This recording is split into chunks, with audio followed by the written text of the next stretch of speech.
जात में कह जात में सुभान अल्लाह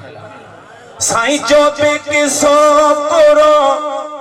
आन में आ मुझे सुहेणे नबिया जे शान में आ पढ़ो सल्ले अला ओ बिना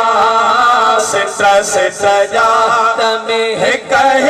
जात में सिता जात में कह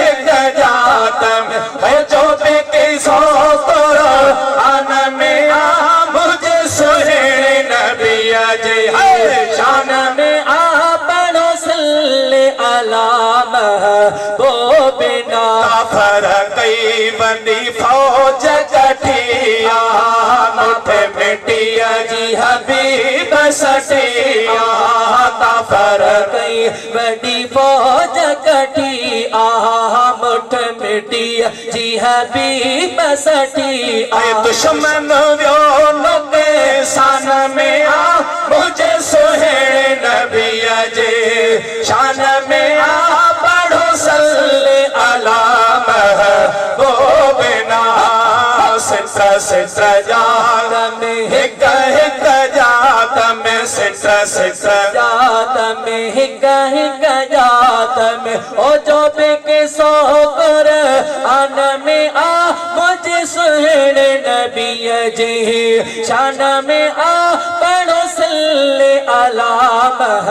वो बिना तो न मिट्टी मूरब उछलाए बमर तजी आयत आए साईं तो न मिट्टी मूरब उछलाए बमर तजी आयत आए बदर जे मैदान में आ मुझे सुहेणे नबिया जे शान में आ पढ़ो सल्ले अला वो बिना सिता जात में जात में सिता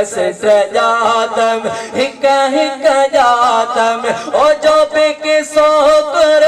आन में आ मुझे सुहेणे हबीब जे शान में आ पढ़ो सल्ले अला